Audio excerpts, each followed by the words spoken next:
Hey, everybody, and welcome to today's show. First of all, we want to give a big throw out to Brooke Goff and say happy birthday. Her and her business, Donkey Market, sponsor our show, and we love them today. We'll talk more about that later. You know, in past shows, Cadie and I have talked about how we're so much alike, but yet so different. So we decided to put it to the test. And thank you to our producer, Johnny Gwin of Deep Fried Studios. He gave us and led us to the How to Fascinate Personality Test. And so we took it. Well, what we're going to do today is we're going to give you and each other the results of our test, talk about the pros and cons of even taking the test, and how can we and our businesses benefit from taking the personality test.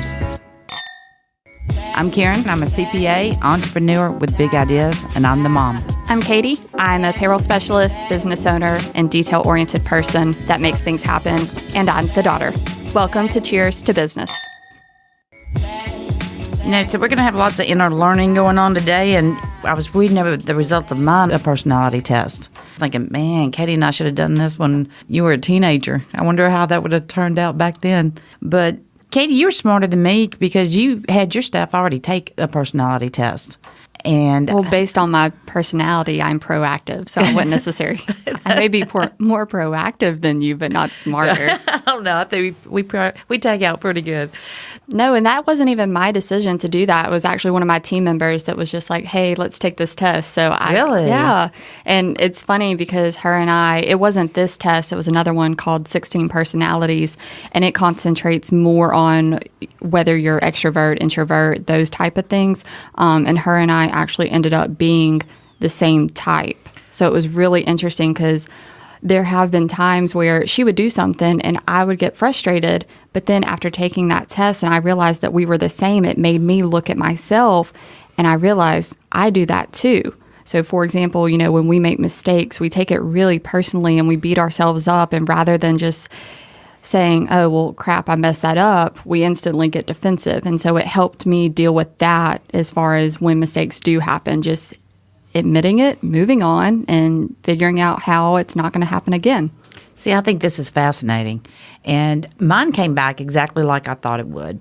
Were you surprised? We're going to talk about where each of us are, but were you surprised at any of your results? I mean, overall, no. There was one, it described me as decisive, and I don't think I'm decisive. To a point, I am. So, for example, if I put my mind to something and I go for it. No questions asked. I'm going to do whatever it takes to make that happen. Now, if you put me in the grocery store with 15 different types of juice selections. Green beans. Just pick a can of green beans.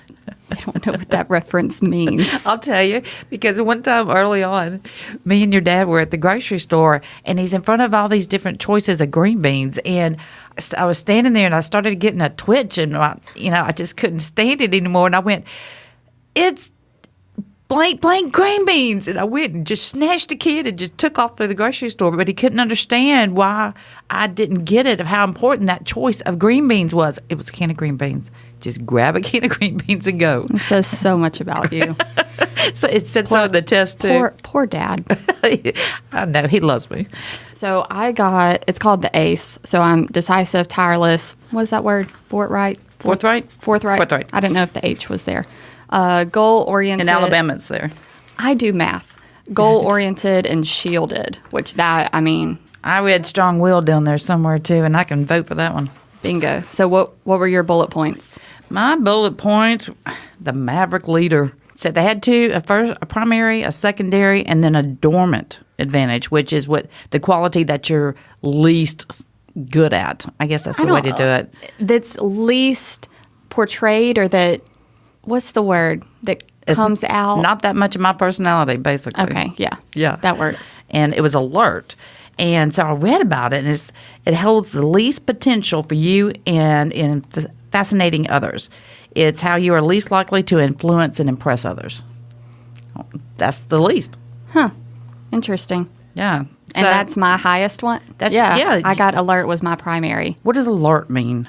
So alert is preventing problems with care and detail-oriented. Yeah, that's not my strong point. I like to fix problems. Well, I feel like you, as far as the idea and the innovation, but it then takes those details to go make those happen. I read someone here that goes exactly along with that, and it's how I don't see that it's a failure. I see how it can be a success, and it doesn't worry me the details that other people are so cautious about, because I just wanted to make it happen and to get there. Right, but when that fast forward and you have that same problem again in the future, it's going to keep reoccurring unless those things are put into place to stop it, and that's where the details come in. And I totally agree with you, and that's why I have to have some detailed people around me to get there. That brings to team members. Yes. So adding personality test within your organization. I was always so scared of that, but now I really want to do it. So why were you scared? The unknown. I'm not sure why. It wasn't because of them reading me. I didn't want to be too intrusive. Okay. Now, I want them to agree to have this. I don't want to say, you have to do this. Oh, I did it. I sent out an email, take this test. But that is my determination quality. That is. And because I'm so used to fixing problems, I can always find a way. But, I didn't want to possibly create a problem, but I think this can help prevent a problem. That's my biggest thing is I don't think that you should wait until there is a communication problem or a problem within the organization between, because people get into tiffs. I mean, that's just, it's inevitable. It's basically you're married to the people in your office, basically. Right. But learning, the more you understand about someone, the more effectively you can communicate. I totally agree with that. I really do. Some people need facts. Some people need comforting. Some people... Well, and even how you ask them to do something. Finding the fit of the personalities. And I don't care whether you're dealing with customers, clients, vendors. I don't care who you're dealing with. That in communication with other people, you know that some of the people you talk to is just not a good personality fix. So let's find out where the hiccups are and say, I'm on board now.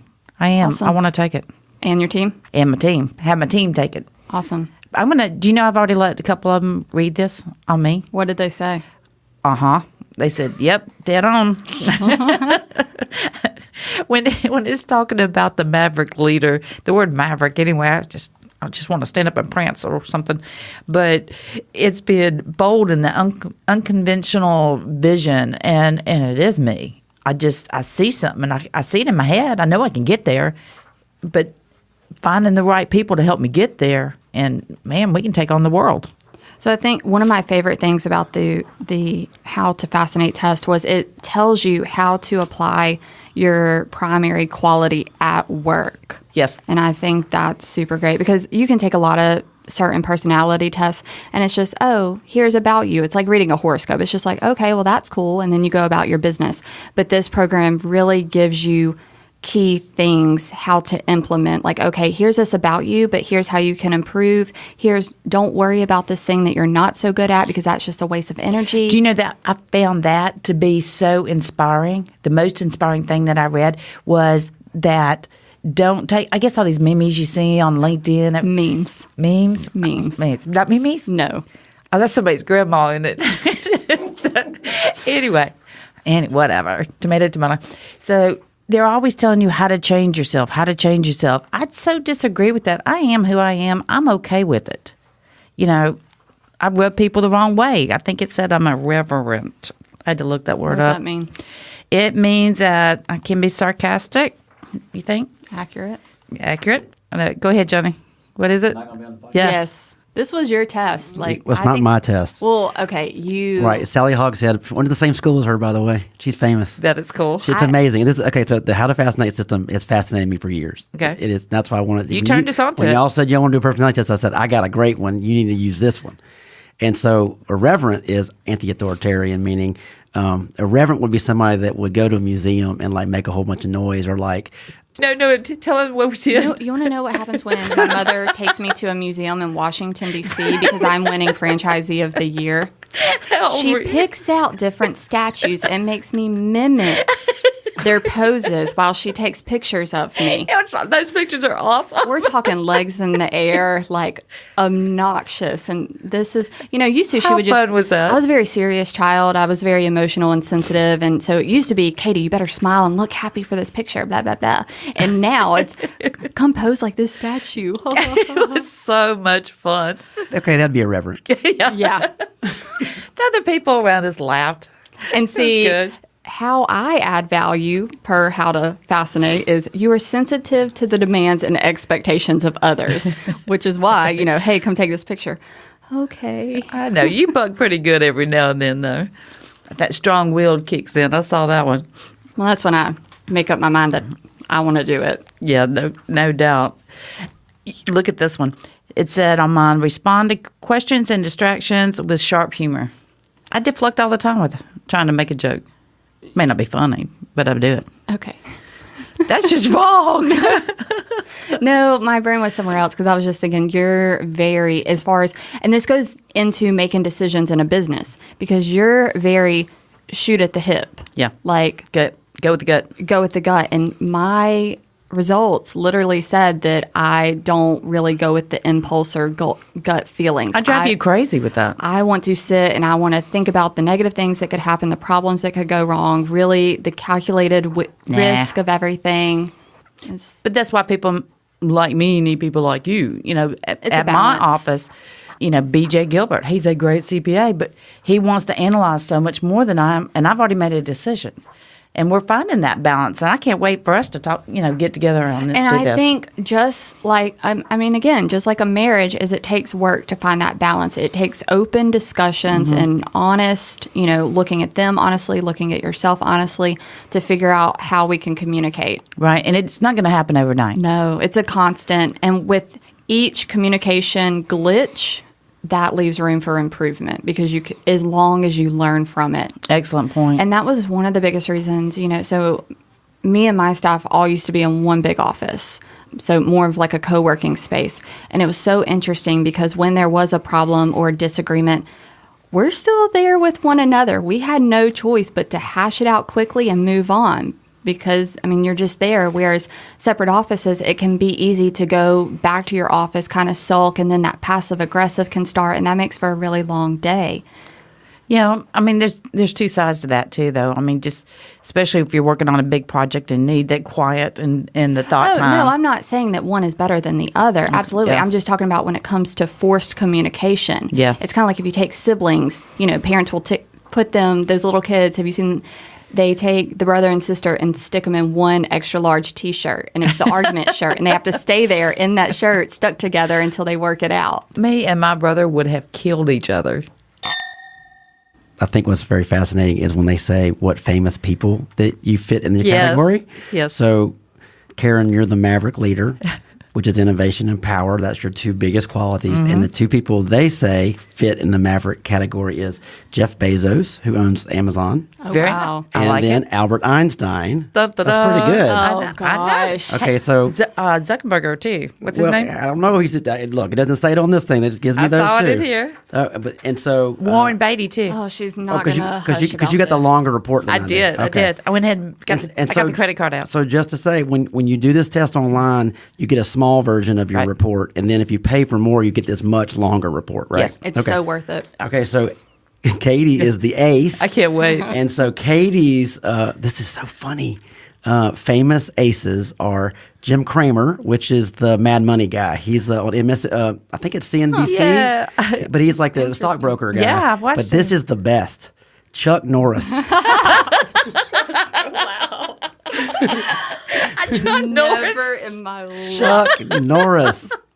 And the thing it says is the anthem is an example of an anthem, which is, this test helps you write your 3-word, like, who am I summed up in 3 words? This system helps you do that. And it's tireless work ethic. That's what that comes down from. I like it. Yeah. So speaking of personal anthem, so let's use LinkedIn as an example. It wants you to write your bio, and Facebook even has a bio. You think that's something that's so easy. It's not. And then I open it up to go type something, and I'm like, say a little about yourself. And I'm like, I like coffee. I don't know what to say. Music is good. Yeah, like Flowers are pretty. pass the wine. I don't. But it's just, I can pick bullet points about myself. I know I'm detail oriented and a perfectionist and slightly OCD and and awkward. But as far as really pulling together that personal anthem of this is who I am, it's super difficult. So Mine's 3 words. I use this system when I do personal branding classes because it's a jump start. It makes you do homework, but it gives you the cliff notes. See, don't reinvent the wheel. And this has been tested. Over 1 million people have taken this thing, and they've really tested this. And y'all, this is only 28 questions, and it goes by fast. Okay. I was floored. And that was the thing that I heard y'all talking about earlier. A producer should not jump in the interview, but I can't help it. We're loving it. Okay, so most people say, I don't want to take those tests. They take too long. No. This thing takes like 5 minutes, 5 10 minutes. Yeah. And you think there's no way they can get that information from me. And it comes back. I mean, everybody who's taken this test, I am not kidding you. I've say 50 people that I've talked and taken this test. One person has come back and say, I totally disagree.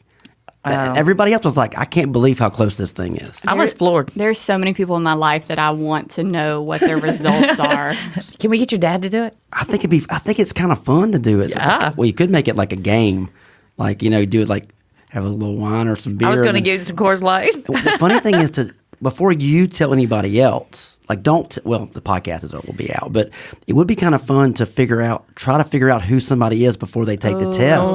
Can we play the game? Like a matching game. Oh, that would be awesome. I tell you what would be, because part of this system is once you get good at this, because I'm kind of obsessed with this, even though I'm not certified, it costs a lot of money to do. I want to do it, but it costs a lot of money to be certified in the system. I'd hire you to come do the team. I really would. I think it'd be fun just to do it, but I'm not going to get into that because I probably get in trouble with Sally Hogshead for saying that. All right, now let's put you on the spot. Yeah. Did you nail us before? Yeah, did you have I didn't sit back and think about it for a bit. No, but once I read it, I was like, oh, well, first of all, but even in the first part of the podcast where we have the recorded intro that says, I'm the mom and I'm the one with all the big ideas, right? Yeah. And then she says, Cadie, I'm the one that's, and it says, I'm the one that gets it done. And it's like, that's kind of what those two things come out to say. And you've already nailed that.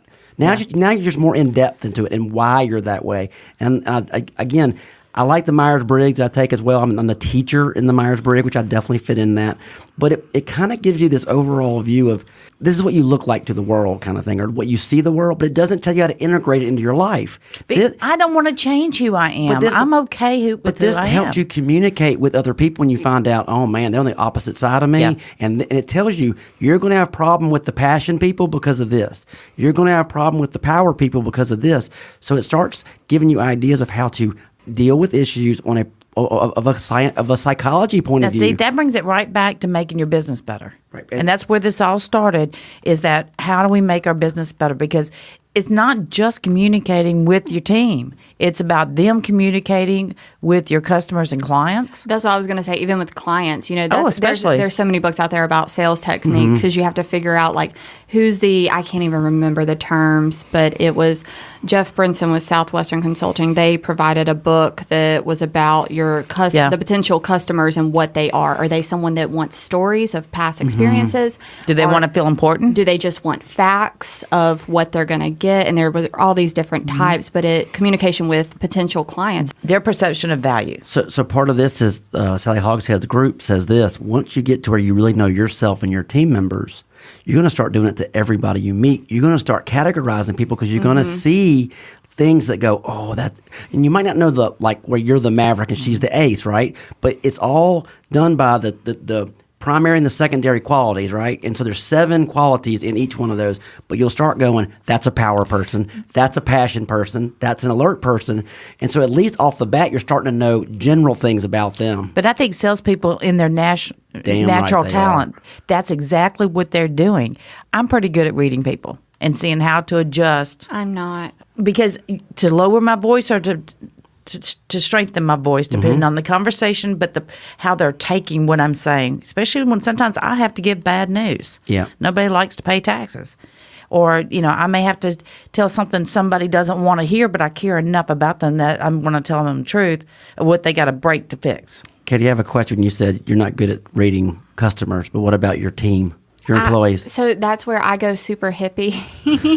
And it's just, I can feel the energy in the office. You can now. But you've grown so much. She's grown, but it's not just a matter of age, but of maturity a little bit, But she's always been very mature, so that wasn't the main thing. I think it's being put into that position and learning, because it's so different to own your own business. And, she's grown with that. You're a rock star now. Anytime you're in a leadership position, whether you own the business or you're just managing, or you may just, you may have just started with that company. You can be a leader overnight.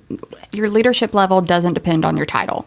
No, I don't think so either. And so you quickly realize that how you react to things, it can easily be picked up by others. I mean, it's the same thing as being a mom. And when you're in a bad mood, your children pick up on that. And same thing happens at the office. And how you react to situations, other people learn from that. And it spreads like wildfire. And that's why I always want to set the best example. Well, you think about it. Think about any kind of group. I've been president and I've been treasurer of so many different groups and, different staff and even family. But if somebody has a natural tendency to lead, number one, people are going to follow. And you're right, they're going to they're going to act by the front that you put on. So let's say somebody did something not quite really good in an organization, or, you maybe take a hit to the budget. Mm-hmm. It's that face. So the board needs to get together, unite, decide on how they're going to present this, because people are going to follow that example. Mm-hmm. When you have news or something, someone's leaving or a change in the office, a change, because nobody likes change, is that you have to put on the face of, this is a good thing. Even if you know it is or you're not too sure, if you know it's something you got to do to make progress in your business, you've got to put that front of, this is a good thing, because they're looking to you to convince them. It's the perception. But that's the Maverick talking. I'm sitting here reading this. And it says, look, if something starts to feel familiar, Maverick's leaders will start experimenting to see whether higher goals can be achieved. They take chances and depart from accepted strategies, processes, and tactics. What it sounds like is change is going to happen one way or the other, and the Maverick can take it. Yeah, I love it. Now, what's going to happen is, if your partner is the ace is because they're tireless and they're a certain way too. Yes. They won't change as easy.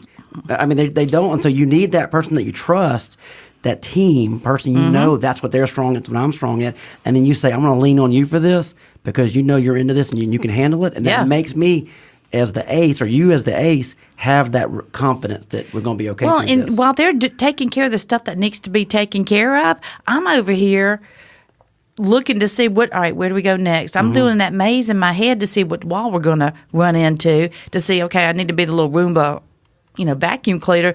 And when I hit a wall, what happens with people is they keep trying to go through that same wall. Mm-hmm. That wall's not going to move. It's going to change. You got to change and go a different way. And that's the fun part to me, is moving and changing until we find that sweet spot. And that's a good thing. But if I stay there too long, you're right, I got to go find another sweet spot. So what does the ace say about that? The ace says, let's do everything we can to not ever hit that wall. What can we do ahead of time as far as projections to avoid that? That's good. So proactive versus reaction. Yeah. All right. So within a company, doing a personality test, what do you think is the biggest benefit? Now, I have a different perception of it now than I did before. Now I think it'd be a great benefit. That was a great sound. That was. Will you pour me some too, please? I do think it'd be a benefit, because I think the team we got right now has been together long enough. People are opening up a little bit, and I think it would explain a lot about each other. And I think the word, I love the word acceptance. Mm-hmm. I think it could bring some acceptance of each other. That just makes a more powerful team. So you mentioned, you guys are all comfortable now, and so that's why you would implement it. So what if you hired someone new tomorrow? Would you have them take it on their first day, or? Probably really close to it. I think so. I said, but I'd say, here's where we are. This is what we did. We'd like to see where you fit best for your comfort level. Where are you going to be the best for you? Such a maverick. But it's true. It works better that way. Well, because you're trying to work out why this is happening. And yeah, because people are more accepting if they know. Hey, we take personality tests here at this office. Go take this and then come back to me. But a lot of people would get a little weird about it. I think you need to make it kind of fun, and then tell them it's fascinating to learn about yourself, but it's not No one's going to fire you. You're not great. You're not going great to come on back it. as the aggressor, which is which I told them earlier is the bad one. A power is like supposedly a bull in a china shop, no matter wherever they We're go. not doing this to judge you. It's my way or the highway. Well, it is. You're learning. Again, it's not my intuition. It's not what I think I know. It's what we can put to. Again, I'm putting air quotes up, people. Mm-hmm. It is a social science, and they've done it on 1 million people, or a million hours of this stuff. I know it nailed us, and it helps to have that where we can say, well, it looks like you kind of fall this way, and the company's going this way. This is where we need to learn to work together, to be flexible together, not so rigid and like a barrier. So biggest benefit really to help understand one another so that the whole organization can be more productive and more efficient and more open to communication. And every time you can put all those facets together, you're going to have a more successful business. I would bet money on it. Right. It's about the team. Yeah. If the team is happy and working well, that projects out. Oh, it projects out. You can hear it in the voices. It changes people's confidence. Confidence is huge. It's a huge part of who we are. It is. And that's part of these personality tests, too, is where your confidence. And it says I have a lot of confidence. So that's one. And dramatic. It's dramatic. Did you see my hands? My hands are going all over the place while I talk. But that's when I struggled taking the test. I struggled answering the questions. Of course you did, because Not me. It says you're decisive, which is funny. Right. But I can see that's where you have to. It's not 100%, but it might be 90%. That's the thing. Oh, am I really? No, I think I'm a little bit more here. I think I'm a little more here. I would change my answer. I was like, why? Because it's only 4 options. So it's not me or really me. And so many times I was like, ooh, it took me 5 seconds to take that test. Beep, beep, beep, beep, beep. I'm a 2.5, or I need a 3.5. It's kind of me, but it's not. They don't have those. You have 4 choices. You got to pick one. So this one little thing I want to read, though, because the last show we did was on hiring and how important hiring is, right? Right. Let me read this little stat right here. I love stats. A recent study from the University of South Carolina found that the top reason executives fail in both internal and external hires is behavioral compatibility. So it's clear that the use of personality tests is beneficial for employers in the hiring and the keeping aspect and how to work with each other. And that whole hiring thing, we really didn't get into that. But y'all did talk about compatibility. Yeah. You kind of know it when you see it. But it's compatibility with clients, too, or customers. Everything. Because I've had potential client to do a personality. No, but I would love to see that. Hey, I really want your business. Would you mind taking this test fill out for me? this test. It's free. No, but if you can read the client ahead of time, you know which personnel to put them with. Because I've had people go, they're doing a great job. It's just not a good fit. But we're both in a very repetitive business. It's different, if we had like a shoe store and that customer comes in, we don't have that long-term relationship. We are taking care of these people's money. Your partner. You're touching their money. That makes it very personal to them. Your partner vendors. That's not what I'm saying. It's a long-term relationship with these people. Yes. I'm talking about retailers where it's, they come in, they buy something, they go, and they may come back, every year. And your odds of learning different personalities the you're more gonna get. you study this stuff, the quicker you can make those judgments to decide, ooh, this customer is like this is how then I you know should how to sell approach to them. Hey, this would be your long-term clients that you have. You have the A client, the B client, the C client, that kind of thing. Yeah. If you had a long-term client, this would be a great thing when you do a retreat together and you'll pick those A clients. You're spending all this time together and say, look, this is beneficial for both of us because I've been working here for 3 years and I'm very important. Like you said, I'm not selling shoes. I'm selling. I know your business as much as probably better than you do. Some of my clients have been with me 24 years. And to sit there and say, I want to do, and again, make it fun. Make it like a Friday afternoon thing or something. Maybe do a cookout, maybe a little have bit wine. And do it. And that would be, you could literally, and think about the connection. This is about relationships, right? Communication with relationships, with marriages, partnerships, and clients. And again, you don't need to make it weird. You can make it to where it really is be something fun to do. Yeah. I would love to see the trends among those long-term clients that you've had. Right. I would love to know their results and see if there's a trend between those. Oh, I know what you're saying. Like a trend is in what? Like a trend of they have in the same kind of group. They have the same and personalities. They love her personality. Because then you can go back and look at it in hindsight. Exactly. If you find out, my compatibility person is so-and-so and I've got 80% of my clients and that kind of group. It's going to be a dream. Again, I'm telling you, once you get into this stuff, you become kind of obsessive with it. It's data. It's love it. It's like it's research with data to go, oh, that's why we get along so well. I have a funny. All right, so I sent an email to a client of mine. He tells me the story later. He said, I read your email, and I went, God, my CPA is such a bitch. And he was trying to sell a job to a potential for a build out on a store to a potential client. The client go, what'd you say? I said, my CPA is such a bitch. And he went, oh my God, is she really? She said, well, no, but she just won't take any crap from me and just keeps coming back. The guy went, my CPA kind of is too. Who's your CPA? They were both my clients. Hilarious. True story. I'm about to hire you when I get my act together. We got to wrap this up because I'm editing this, and we're trying to make these shows 20 minutes, and this is going to be a 30-minute one, just letting everybody know. Well, by that, you already know because it's 28 minutes and 15 seconds probably.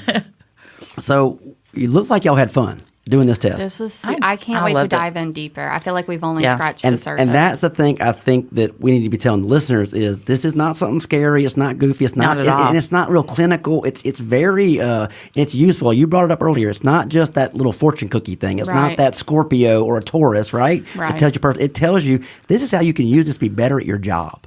Oh, I love it. Working with people. We keep saying people on every single show, and it is. And what if you can do anything to make yourself and those around you better, it's going to be a win. And there's so many books out there with so many ideas, and there's a lot of fluff, but this is catered to you. Ooh, Sally, I like that. I'm sending the show to him saying, hey, by the way, you should sponsor our show. That's right. I want one of those books that you have. I do too. Okay. I want the book. Well, so here's what I'm going to do. If you email me, Johnny@JohnnyGwin.com, that's JOHNNY at JohnnyGwin.com, I will send you a free link to this test. Ooh. So anybody out there. Now, that's not the thing that you got. It's the first one, though, but I do have a bunch of links that I can send out. I think it's a little more than the one you did, but it's a great program to try, and it takes 5-10 minutes. So, and telling everybody on the show, email me, or Cheers to Business Facebook. We all get the same thing. Do it with a coworker. They go and do it, you go and do it, and then compare. So go to cheerstobusiness.com and contact us through there. Cheers to Business Facebook, or email me, Johnny@JohnnyGwin.com, and I'll make sure you get a free link to this. And let us know the feedback on our Facebook page. Please do. Give us your archetype. So, that'd be awesome. Karen's the Maverick. Cadie is the ace. I'm the victor, is mine, the victor. And so it'd be cool just like if you, on Facebook, just send us what you are. Cause let us know. Any fellow acers. You can have a little acer meetup. Yeah. I want to meet my mirror. It's right. The mirror personality. That's another show. I can't help it. I can't help it. Okay, so what is funny, though, is... you know who Maverick is? It's Tom Cruise from Top Gun. Oh, that's right. So I'm going to start calling... My new name for Karen now is Maverick. I know your new contact photo. Maverick. I feel like a horse. Oh we need our people. Like, I need a Chuck Norris. Yeah, there you go. No, what you need is your face with Chuck Norris mustache. Yes. Can we put it out there, please? Let's do it. It's too much fun. That's going to be so I'm going to get either you and the Tom Cruise Flyboy. There we go. And I'm gonna get Cadie with the Chuck Norris mustache. That is going to be this week's cover. Love it. Even though I have to get it out tonight because we're so late. I know. Okay. All right. So bottom line, the wine bottle's empty. Again, another shout out to Brooke at the Donkey Market. What wine were we drinking today?